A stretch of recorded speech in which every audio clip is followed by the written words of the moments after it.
Breaking news Delhi liquor scam కి సంబంధించి breaking news చూస్తున్నాం. ఎమ్మెల్సీ కవితకు మరో బిగ్ షాక్ తగిలింది. లిక్కర్ స్కామ్ లో ఇప్పటికే కవితను ఈడీ అరెస్ట్ చేసి రౌస్ అవెన్యూ కోర్టులో ప్రొడ్యూస్ చేసి ప్రస్తుతం తీహార్ జైల్లో కవిత ఉన్నారు.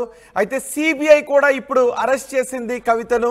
ఢిల్లీ లిక్కర్ స్కామ్ పై ఈడీ సిబిఐ రెండు కూడా ఇన్వెస్టిగేట్ చేస్తున్నాయి, విచారణ జరుపుతున్నాయి. ఇప్పటికే ఈడీ కవితను అరెస్ట్ చేసి రౌస్ అవెన్యూ కోర్టులో ప్రవేశపెట్టిన తర్వాత ప్రస్తుతం తీహార్ జైల్లో కవిత ఉన్నారు. ఆల్రెడీ సిబిఐ కూడా విచారించింది. తీహార్ జైల్లోనే కవితను సిబిఐ కూడా విచారించింది. కొద్దిసేపటి క్రితం కవితను లిక్కర్ స్కామ్ కేసులో సిబిఐ కూడా అరెస్ట్ చేస్తున్నట్టుగా ప్రకటించింది. తీహార్ జైల్లోనే కవిత ఉన్నారు. తీహార్ జైల్లోనే సిబిఐ కవితను అరెస్ట్ చేసింది. కోర్టు అనుమతితో జైల్లో ఇప్పటికే కవితను సిబిఐ ప్రశ్నించింది. కవితను 10 రోజులు కస్టడీ కోరే యోచనలో సిబిఐ ఉన్నట్టుగా తెలుస్తోంది. ఈడీ కేసులో జ్యుడిషియల్ కస్టడీలో కవిత ఉన్నారు. ఏప్రిల్ 23వ తారీఖు వరకు కవితకు జ్యుడిషియల్ కస్టడీ విధించారు. ఈ నెల 16వ తారీఖున కవిత రెగ్యులర్ పిటిషన్, బెయిల్ పిటిషన్ పై విచారణ జరగబోతోంది. కవితను సిబిఐ అరెస్ట్ చేయడంపై సమాచారం ఇవ్వటానికి అడ్వకేట్ గోపాల్ శర్మ ప్రస్తుతం మనకి అందుబాటులో ఉన్నారు. గోపాల్ శర్మ గారు నమస్తే అండి.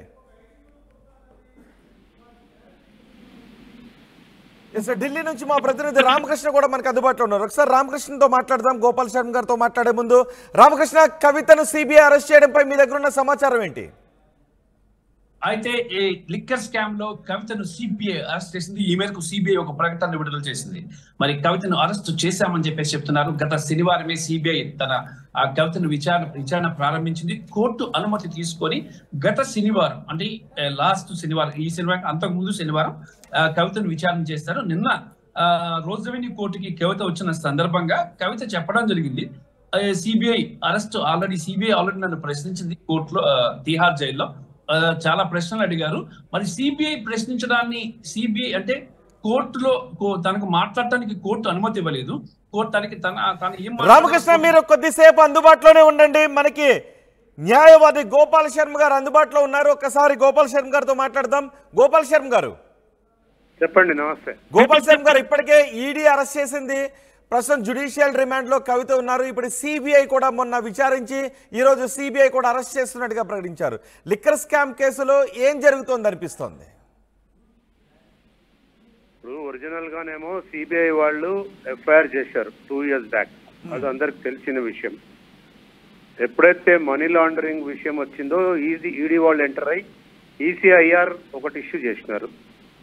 ఈమెకు 9 సార్లు సమన్స్ ఇస్తే 2 సార్లు ఏదో ఇంటికి వచ్చి విచారించాలి అని వీళ్ళంతా ఏదో అప్పుడు అధికారంలో ఉన్నారు కాబట్టి మేమేం చేసినా చెల్లుబాటు అవుతుందని ఒక అంటే ధిక్కరణ స్వరం వినిపించారు.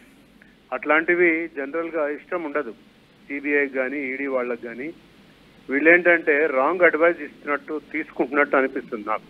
కవిత లాయర్స్ ఓకే. గతంలో కూడా చంద్రబాబు గారి విషయంలో చూసాం మనం. ఆయనకి ఏసీబీ కేసులో ఆయనను అరెస్ట్ చేసే చంద్రబాబుని వాళ్ళు డైరెక్ట్ గా క్వాష్ పిటిషన్ వేసారు హైకోర్టులో. ఇన్స్టెడ్ ఆఫ్ క్వాష్, ఆ రోజు కూడా నేను ఏదో టీవీలో చెప్పాను, ఇంత పెద్ద లూథర్ ఎవరో లూథరా వచ్చి, మార్టిన్ లూథరా అని ఎవరు వచ్చి ఢిల్లీ నుంచి అరెస్ట్ ఛాలెంజ్ చేస్తే కోర్టులు ఒప్పుకోవండి. ఇక్కడ కవిత విషయంలో కూడా జరిగింది అదే. నా అరెస్ట్ రాంగ్, ఆమె 4 పేజీల లెటర్ రాయటము, మరి ఎవరిస్తున్నారో అడ్వైజ్ నాకు తెలియదు కానీ అవంతా కూడా బూమరాంగ్ అయి రివర్స్ అవుతాయి ఆమెకి. ఓకే, కవితకు ఓకే బెయిల్ పిటిషన్ పై 16వ తారీఖున విచారణ జరగబోతుంది. కానీ ఇప్పుడు ఈడీ అరెస్ట్ చేసింది, సిబిఐ కూడా అరెస్ట్ చేసింది. ఇప్పుడు ప్రొసీజర్ ఎలా ఉంటుందండి? అంటే ఇప్పుడు సిబిఐ మళ్ళీ తన కస్టడీలోకి తీసుకుంటుందా? ఇప్పటికే ఈడీ 2 సార్లు కస్టడీలోకి తీసుకొని విచారించింది. ఇప్పుడు మళ్ళీ సిబిఐ కూడా కస్టడీకి మనం అడిగే అవకాశం ఉంటుందా? 100% సిబిఐకి అవకాశం ఉంది, అధికారం కూడా ఉంటది. ఎందుకంటే కొన్ని కొత్త విషయాలు ఎప్పుడైతే కేజ్రీవాల్ని అరెస్ట్ చేసిన తర్వాత బహుశా ఆయన కొన్ని విషయాలు చెప్పి ఉంటాడు, బయటకు తెలియట్లేదు. ఆయన సుప్రీంకోర్టు దాకా పోయినాడు, అక్కడ పెండింగ్ ఉంది అది. ఈ సంబంధించిన విషయాలు కొత్తవి ఏమన్నా గనక క్వశ్చన్ చేస్తే ఎవరినన్నా విట్నెస్లని లేకపోతే అక్యూజ్ని, supposing if they get some if they question and discovered something new issues, they can ask questions with Kavita. అప్పుడు సిబిఐకి అధికారం ఉంది, వాళ్ళు పోలీస్ కస్టడీ పిటిషన్ వేస్తారు. డెఫినెట్ గా 10 రోజులు ఎంతో అడిగితే 5-6 రోజులు పోలీస్ కస్టడీ పిటిషన్ కూడా అలౌ అవుతుంది. అప్పుడు సిబిఐ వాళ్ళు ఆమెను కస్టడీలోకి తీసుకొని ఖచ్చితంగా విచారిస్తారు. అప్పుడు కొన్ని కొత్త విషయాలు రాబడతారు కూడా వాళ్ళు. అది వాళ్ళకి హక్కు ఉంటుంది, అధికారం కూడా ఉంటుంది. సిబిఐ పరిధి ఏ విధంగా ఉంటుంది? ఈడీ మనీ లాండరింగ్ జరిగిందా లేదా, మరి ఈడీ చెప్తున్నట్టుగా 100 కోట్ల రూపాయలు ముడుపులు అందాయి, ఈ డబ్బులు ఎక్కడికి వెళ్ళాయి అన్న దానిపైన ఉంటుంది. ఇప్పుడు సిబిఐ విచారణ దేనిపైన ఉండే అవకాశం ఉంటుంది? ఈ లిక్కర్ స్కామ్లో, ఈ లిక్కర్ పాలసీలో మార్పులు చేయడానికి మీరేమన్నా మీ పాత్ర ఏంటి అన్న దానిపైన ఉండే అవకాశం ఉంటుందా? ఏ విధంగా ఉంటుంది? ఎగ్జాక్ట్లీ సిబిఐ మనీ లాండరింగ్ విషయం సిబిఐ పట్టించుకోదండి. సిబిఐ ఎంతసేపటికి ఈ టోటల్ ఎపిసోడ్ ఎట్లా జరిగింది, దీని నిర్ణయాలు ఎక్కడ తీసుకున్నారు, ఇందులో ఎవరి పాత్ర ఎంత, ఎవరి భాగస్వామ్యం ఎంత, ఇందులో కింగ్ పిన్ ఎవరు, కవితనే కింగ్ పినా లేకపోతే సిసోడియా కింగ్ పినా, దీని అంతటికి అసలు మూలం ఎక్కడ, స్టార్ట్ ఎక్కడైంది, ఎవరెవరు ఈ పాలసీని మార్చడానికి ఇనీషియల్ గా ప్రయత్నం చేశారు. 2 years కింద అదేదో ఓబరాయ్ హోటల్లో కలిశారు, ఆ సీసీటీవీ ఫుటేజ్ అంతా తీశారని మనం చదివాం. సో ఇప్పుడు ఏం చేస్తారంటే సిబిఐ వాళ్ళు ఈమెను క్వశ్చన్ చేసేటప్పుడు అవన్నీ కూడా కన్ఫరెంట్ చేస్తారు. కన్ఫరెంట్ చేసి ఇదిగో నీ సీసీటీవీ ఫుటేజ్ ఇది, ఇదిగో ఇక్కడ నువ్వు ఉన్నావు, ఆమెను అడుగుతారు క్వశ్చన్స్. ఆమె డినై చేసింది అనుకోండి కవిత, ఇది చూపిస్తారు వాళ్ళు ఆమెకి, ఇగో 1, 2, 3 నువ్వు ఈరోజు పలానా రోజు ఇక్కడికి వచ్చావు, పలానా రోజు స్పెషల్ ఫ్లైట్ లో హైదరాబాద్ నుంచి ఇక్కడ ల్యాండ్ అయినావు, ఏ ఎయిర్పోర్ట్ లో ల్యాండ్ అయినావు, అవన్నీ కూడా ఆ ప్రూఫ్స్ అన్ని వాళ్ళ దగ్గర పెట్టుకొని కవితను ముందు కూర్చోబెట్టుకొని వాళ్ళు కన్ఫరెన్స్ చేసి అడుగుతారు. డినై చేస్తే ఇవన్నీ చూపిస్తారు. చెప్పింది అనుకోండి కొరాబరేటివ్ ఎవిడెన్స్ కింద తీసుకుంటారు. అప్పుడు కొత్త విషయాలు వాడెవడు కేజ్రీవాల్ ఏమేమి చెప్పాడు, చెప్పలేదా, వీళ్ళు ఏం చేస్తారంటే చాలా ట్రిక్కీ క్వశ్చన్స్ అడుగుతారు. ఆల్రెడీ కేజ్రీవాల్ అన్ని చెప్పారమ్మా, ఇంకా నువ్వు చెప్పేదేంది, నీదేదన్నా ఉంటే గిల్టీ ప్లీడ్ గా నీదేదన్నా ఉంటే చెప్పేయండి. అంటే ఇప్పుడు ఆల్రెడీ ఇప్పుడు ఈడీ అదుపులోకి తీసుకుని జ్యుడిషియల్ రిమాండ్ లో ఉన్నారు. సిబిఐ కూడా కవితను అరెస్ట్ చూపించడంలో ఏం జరిగే అవకాశం ఉంటుంది? అంటే అరెస్ట్ చూపించాల్సిన అవసరం ఉంటుందా? ఆల్రెడీ రౌసవెన్ని కోర్టులో ప్రొడ్యూస్ చేసిన తర్వాత అక్కడ అనుమతి తీసుకుని సిబిఐ అధికారులు తిహార్ జైలుకి వెళ్ళి విచారించారు. కానీ ఇప్పుడు అరెస్ట్ చూపించాల్సిన అవసరం ఉంటుందా? ఆల్రెడీ అరెస్ట్లోనే ఉన్నారుగా. ఫార్మల్ లేదు, ఈడీ అరెస్ట్ వేరు, సిబిఐ అరెస్ట్ వేరు. అయితే ఫార్మల్ అరెస్ట్ మెమో ఒకటి ఇష్యూ చేసి ఆ మెమోని కోర్టులో వేస్తారు, మేము సిబిఐ కేసులో కూడా అరెస్ట్ చేశాము ఈమెని అని. అప్పుడు ఆ అరెస్ట్ మెమో మీద ఒక రిటర్న్ ఆర్డర్ పాస్ చేస్తారు.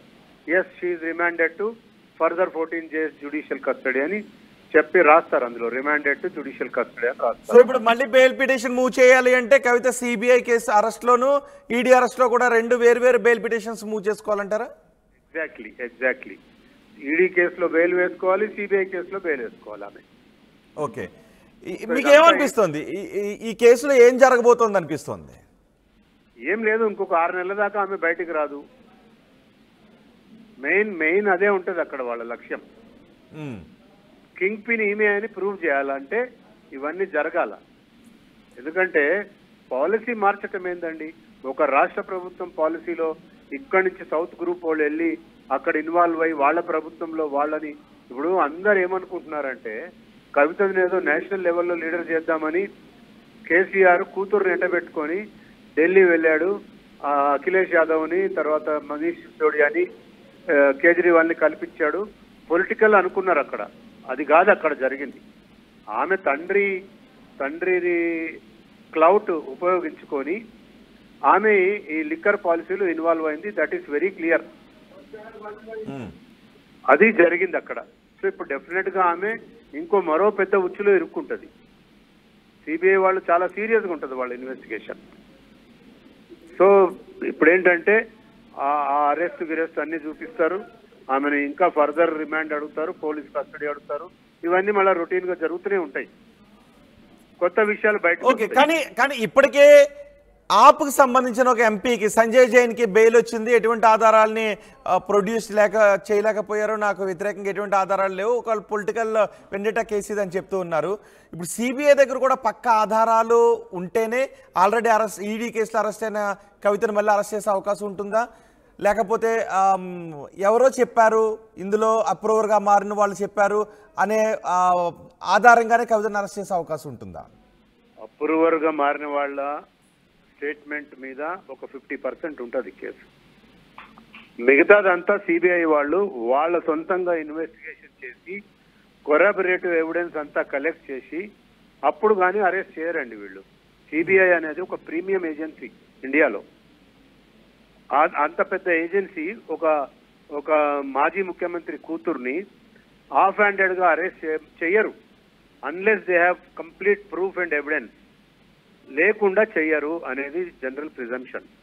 అంత ఈజీగా ఒక పెద్ద విఐపి డాటర్ని తీసుకుపోయి అరెస్ట్ చేయరు ఎవరు కూడా, మామూలు వాళ్ళనే చేయరు సిబిఐ.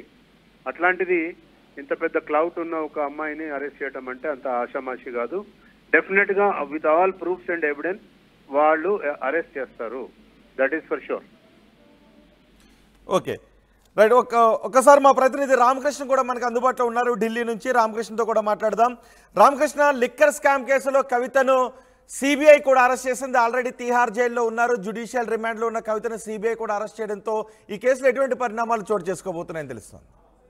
వాస్తవంగా ఆర్థిక పరమైన అంశాల్లో సాధారణంగా సిబిఐ ఇప్పుడు ఇన్వాల్వ్ అవుతుందంటే 25 కోట్ల రూపాయలు మించి ఆర్థిక పరమైన క్రైమ్స్ జరిగినప్పుడు కానీ ఇలా మనీ లాండరింగ్స్ జరిగినప్పుడు కానీ సిబిఐ ఎంటర్ అవుతుంది.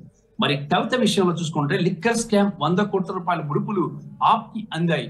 మరి దీని మనీ లాండరింగ్ సంబంధించి కొన్ని ఎవిడెన్సెస్ కూడా ఎన్ఫోర్స్మెంట్ డైరెక్టరేట్ వద్ద సిబిఐ వద్ద కూడా ఉన్నాయి.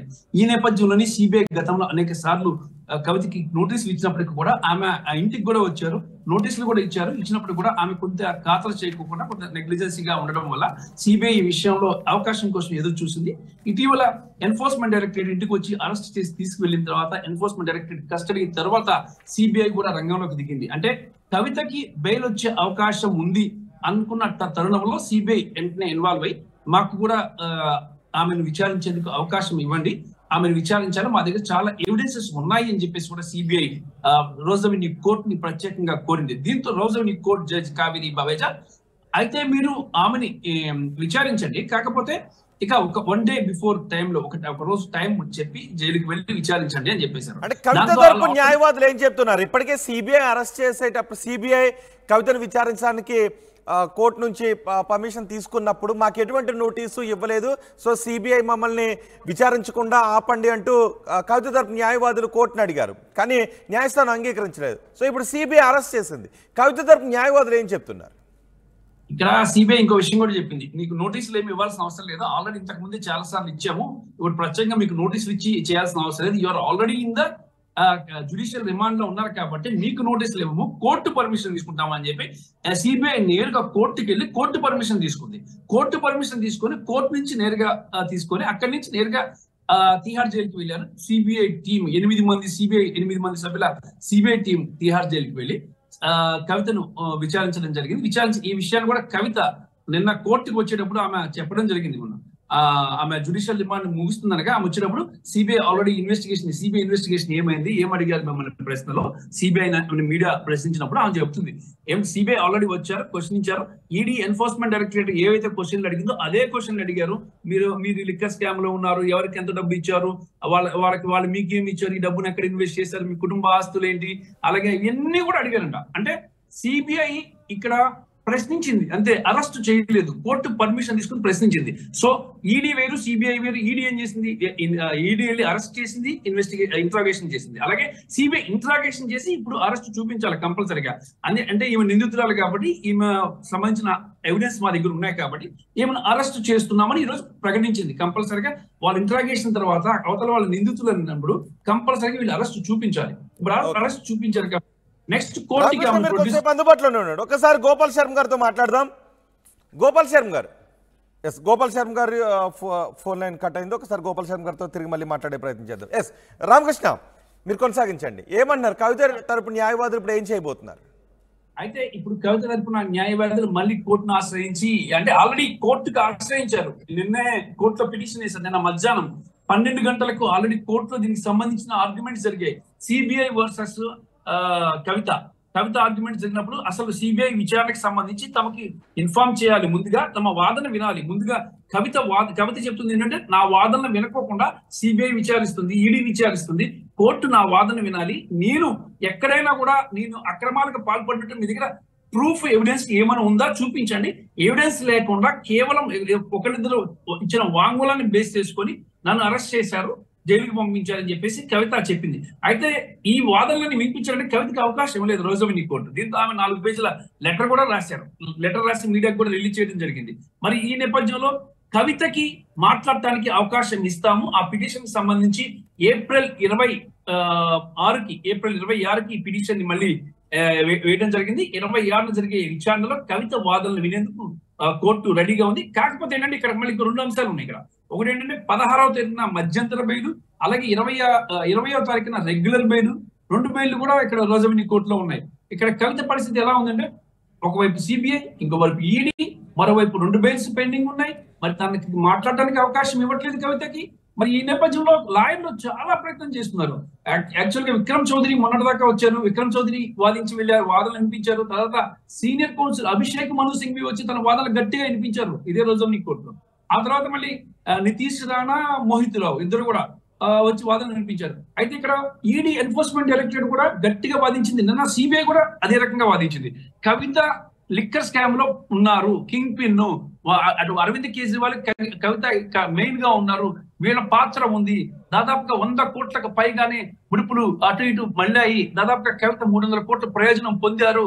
మరి ఇక ఇండో స్పిరిట్ లో 33% వాటా కవితకి, అరుణ్ పిల్లకి ఉన్నాయి. మరి దీనికి సంబంధించిన ఆధారాలు ఉన్నాయి. అలాగే చార్ట్లు, ఎవరైతే కవిత ఎవరితో అయితే చాట్ చేస్తారో ఆ చాట్ డేటా కానీ అవతల వాళ్ళ డేటా, కవితకి సంబంధించిన ఫోన్స్ లో దాదాపుగా 5 ఫోన్స్ లో డేటా మొత్తం డిలీట్ చేసేసారు. ఆ డిలీట్ చేసిన డేటా డిలీట్ చేస్తే అవతల వాళ్ళ ఫోన్ లో దొరికింది ఆ డేటా. ఆ ఫోన్ లో ఉన్న డేటాను కూడా తీసుకొని దాన్ని బేస్ చేసుకొని దాన్ని ఈ రోజు ఎవిడెన్స్ గా చూపించడం జరిగింది. ఆ ఎవిడెన్స్ ఏం చేశారంటే కోర్టులో నేరుగా జడ్జికి వీడియో చూపించారు. దీంతో జడ్జి కవితకు మధ్యంతర బెయిల్ కూడా ఇవ్వడానికి నిరాకరించారు. ఆమె చెప్పిన రీజన్ వేరేది అయినప్పటికీ కూడా వాస్తవంగా అందులో ఎన్ఫోర్స్మెంట్ డైరెక్టరేట్ వద్ద కానీ ఏదైనా ఆధారాలు కానీ లేకపోతే డెఫినెట్ గా కవితకి బెయిల్ ఇచ్చి బయటకు వదిలేసేవాడు. కానీ ఇక్కడ ఆధారాలు ఉన్నాయని ఎన్ఫోర్స్మెంట్ డైరెక్టరేట్ చెప్తుంది. వీడియోస్ నేరుగా జడ్జికి చూపించిన నేపథ్యంలో కవిత విషయంలో కొంత ఆచితూచి అడిగివేశారు.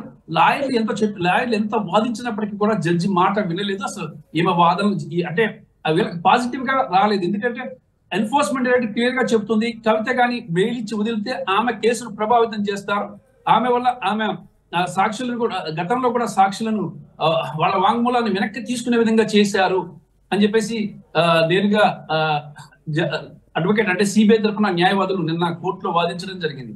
ఈ వాదనలన్నీ విన్న తర్వాత కూడా సిబిఐ వాదనలు కూడా విన్న తర్వాత న్యాయస్థానం ఏంటంటే ఇక కేసుని 26కి వాయిదా వేసింది. అసలు ఈ రోజు సడన్ గా ఇలా అరెస్ట్ చేస్తారు అని తెలుసు, కానీ ఇంత సడన్ గా ఈ రోజు అరెస్ట్ చేస్తారు అనుకోలేదు. మామూలుగా అయితే ఒక రోజు ఆల్రెడీ విచారించారు. మరి నిన్న కోర్టులో పిటిషన్ వేయటము, అసలు సిబిఐకి వ్యతిరేకంగా కోర్టులో పిటిషన్ వేశారు. మెయిన్ అది రీజన్. దాంతో సిబిఐ ఎంత సమాచారం తీసుకోవాలో ఆమె దగ్గర నుంచి సమాచారం తీసుకున్నారు, అరెస్ట్ చూపించారు. ఇప్పుడు రిమా అంటే ఆమెని తమ కస్టడీకి ఇవ్వండి, ఒక 10 రోజుల పాటు తమ కస్టడీకి ఇవ్వండి అని చెప్పేసి ఈ రోజు సిబిఐ న్యాయస్థానాన్ని కోరబోతుంది. మరి అదే కోరితే ఆమెను సిబిఐకి అప్పగిస్తారు. అప్పుడు తీహార్ జైలు నుంచి నేరుగా సిబిఐ కార్యాలయంకి వెళ్ళిపోతారు. గతంలో ఎలాగే ఎన్ఫోర్స్మెంట్ డైరెక్టరేట్ కార్యాలయంలో ఉన్నారో అలాగే 10 రోజులు వారం రోజులు అక్కడే ఉండి వాళ్ళ తరహాలో వాళ్ళు నెమ్మదిగా వాళ్ళు ఇంట్రాగేషన్ చేసుకుని ఆమె దగ్గర నుంచి సమాచారం సేకరించడం, అలాగే దీంతో పాటు కేసులో సంబంధం ఉన్నటువంటి ఇతరులను కూడా తీసుకొచ్చి అదే సిబిఐ ఆఫీస్ లో ఇంట్రాగేషన్ చేయడం అనేది జరుగుతుంది. ఆ ప్రొసీజర్ కోసమే ఈ రోజు సిబిఐ కోర్టులో పిటిషన్ కూడా వేసింది. 10 రోజుల అవకాశం ఇవ్వాలని చెప్పేసి కోర్టుని కోరుతుంది సిబిఐ. ఒకవేళ అదే జరిగితే తిహార్ జైలు నుంచి నేరుగా మళ్ళీ ఆమెని సిబిఐకి అప్పగించేస్తారు. సిబిఐ తర్వాత తన ఇంట్రాగేషన్ పూర్తి అయిన తర్వాత మళ్ళీ తిరిగి కోర్టుకి సబ్మిట్ చేస్తారు. కోర్టు మరి రిమాండ్ విధిస్తూ ఉంటారు. మళ్ళీ తర్వాత వీళ్ళు హైకోర్టులో బెయిల్ మూవ్ చేసుకోవాలా అంటే లోయర్ కోర్టులో ట్రయల్ కోర్టులో ఇప్పుడు 2 బెయిల్స్ ఉన్నాయి. ఈ 2 బెయిల్స్ కానీ ఫెయిల్ అయితే ఈ 2 బెయిల్స్ కానీ డిస్మిస్ చేస్తే ఆమె హైకోర్టుకి వెళ్తారు. హైకోర్టు తర్వాత సుప్రీం కోర్టుకి వెళ్తారు. సుప్రీం కోర్టులో ఎలాగైతే నేత సంజయ్ సింగ్ ఎలాగైతే ఆప్ ఎంపీ సంజయ్ సింగ్ ఎలాగైతే రామకృష్ణ మీరు కొద్దిసేపు అందుబాటులోనే ఉండండి. అడ్వకేట్ జక్కుల లక్ష్మణ్ కూడా మనకు అందుబాటులో ఉన్నారు. లక్ష్మణ్ గారు, కవితను ఇప్పుడు సిబిఐ కూడా అరెస్ట్ చేసింది. ఆల్రెడీ ఈడీ అరెస్ట్ చేయడంతో ప్రస్తుతం జ్యుడిషియల్ రిమాండ్ లో కవిత ఉన్నారు. సిబిఐ కూడా అరెస్ట్ చేస్తున్నట్టుగా ప్రకటించింది. సో ఏం జరుగుతుంది అనిపిస్తోంది? ప్రొసీజర్ ఎలా ఉంటుంది ఇప్పుడు సిబిఐ కూడా అరెస్ట్ చేసిన తర్వాత? యాక్చువల్ ఇందులో సిబిఐ ఇన్వెస్టిగేషన్ పర్పస్ లో రెస్క్యూ రెవెన్యూ కోర్టుని పర్మిషన్ అడిగిందండి. పర్మిషన్ ఇచ్చింది. కానీ ఇందులో పీటీ వారెంట్, అందులో సెపరేట్ క్రైమ్ బుక్ చేసి, నాకు తెలిసి సెపరేట్ క్రైమ్ బుక్ చేయండి మాత్రం అరెస్ట్ చేయడానికి లేదు. ఆ సెపరేట్ క్రైమ్ ఏ బేస్ లో బుక్ చేశారు, తను ఏ క్రైమ్ చేసిందని బుక్ చేసింది అనేది మనకు తెలియాల్సి ఉందండి. అంటే ఆల్రెడీ రిమాండ్ లో ఉన్నప్పుడు అరెస్ట్ చేయడానికి కుదరదా? నోటీస్ ఇవ్వడానికి కుదరదా? అరెస్ట్ చేస్తున్నట్టుగా కోర్టుకి చెప్పడానికి వీలు కదా? వాళ్ళు అదే అంటే ఇన్వెస్టిగేషన్ పర్పస్ లో మాత్రమే తనని మేము కస్టడీకి తీసుకుంటున్నాము వాళ్ళని కోర్టును పర్మిషన్ అడిగారు. ఆ పర్పస్ లో మాత్రమే కోర్టు పర్మిషన్ ఇచ్చింది వాళ్ళకి. దాని తర్వాత వాళ్ళు క్రైమ్ చేసి పీటీ వారెంట్ ఇష్యూ చేసి కోర్టు పర్మిషన్ తీసుకొని మాత్రమే తనను అరెస్ట్ చేయడానికి వీలుంటుందండి. టీఆర్పీసీ ప్రొవిజన్. ఒకవేళ బహుశా ప్రొసీజర్ పీటీ వారెంట్ తీసుకుని ఉండి ఉంటారు, లేకపోతే సిబిఐ అరెస్ట్ చేయడానికి అవ్వదు కాబట్టి పీటీ వారెంట్ తీసుకుని అరెస్ట్ చేసి ఉంటారు. సో సిబిఐ కూడా అరెస్ట్ చేసిన తర్వాత ఏం జరిగే అవకాశం ఉంటుంది? అంటే ఇందులో ఒకటండి, తను ఏ క్రైమ్ లో అంటే ఏం ఫ్రాడ్ చేసింది, అంటే సేమ్ ఇష్యూలో వాళ్ళు అరెస్ట్ చేశారా, వేరే ఇష్యూలో అరెస్ట్ చేశారా అనేది మనకు తెలియదు. దానిలో ఇన్వెస్టిగేషన్ కోసం మళ్ళీ కస్టడీ కూడా అడిగే అవకాశం ఉంటుందండి. ఓకే, మరి ఇప్పటికే ఈడీ కూడా కస్టడీలోకి తీసుకుంది. 2 సార్లు కస్టడీలోకి తీసుకుని విచారించింది. ఆ తర్వాత మళ్ళీ రిమాండ్లో విధించారు, రిమాండ్ను కూడా పొడిగించారు. సో ఇప్పుడు ఈడీ కూడా సిబిఐ కూడా కస్టడీలోకి తీసుకొని జైల్లోనే విచారించే అవకాశం ఉంటుందా, లేదంటే సిబిఐ కార్యాలయంలో విచారించే అవకాశం ఉంటుందా? జైల్లో విచారించాడు. తను ఇప్పుడు పిటిషనర్ ఎవరైతే తను ఇప్పుడు కవిత గారు ఉన్నారో, కవిత గారు ఆర్జీ పెట్టుకోవచ్చు. నాకు అంటే పోలీస్ స్టేషన్ లో ప్రాపర్ నాకు సదుపాయాలు వాళ్ళు కల్పించలేదు కాబట్టి తను రిక్వెస్ట్ పెట్టుకుంటే జైల్లో ఇన్వెస్టిగేషన్ చేయొచ్చు, లేదంటే పోలీస్ స్టేషన్ లో కూడా చేయొచ్చు అండి. అది బేసింగ్ ఆన్ సిబిఐ ఇచ్చిన కస్టడీ అప్లికేషన్ బేస్ చేసుకొని, తను ఇచ్చిన రిప్రజెంటేషన్ బేస్ చేసుకొని, తన అడ్వకేట్లు ఇచ్చిన పిటిషన్ బేస్ చేసుకొని కోర్టు ఆర్డర్ ఇస్తుంది ఈ విషయంలో. ఓకే, ఇప్పుడు సిబిఐ ఈడీ కూడా అరెస్ట్ చేసిన నేపథ్యంలో కవిత ముందున్న ఆప్షన్స్ ఏంటి? ఇప్పటికే మధ్యంతర బెయిల్ను కోర్టు తోసిపుచ్చింది. Bail petition, regular bail petition పై 16వ తారీఖున విచారణ జరగబోతోంది. ఇప్పుడు మళ్ళీ సిబిఐ కూడా అరెస్ట్ చేసింది. సో ఇప్పుడు కవితకు ఉన్న ఆప్షన్స్ ఏంటి? ఇప్పుడు ఈమె సిబిఐలో అరెస్ట్ చేసినట్టు తనకి మెమోలు ఏది నోటీస్ ఇచ్చిన సందర్భంలో basing on the arrest CBI కేసులో కూడా తను బెయిల్ అడిగే అవకాశం ఉంటుందండి. అంటే సేమ్ అదే ఇష్యూని సుప్రీంకోర్టు చెప్పొచ్చు, రెస్క్యూ అవెన్యూ కోర్టులో చెప్పొచ్చు, సిబిఐ కోర్టులో కూడా చెప్పొచ్చు. రైట్, ఒకవేళ ఈడీ కేసులో బెయిల్ వచ్చినట్లయితే మళ్ళీ సిబిఐ అరెస్ట్ చేసిన కేసులో కూడా బెయిల్ రావాలి.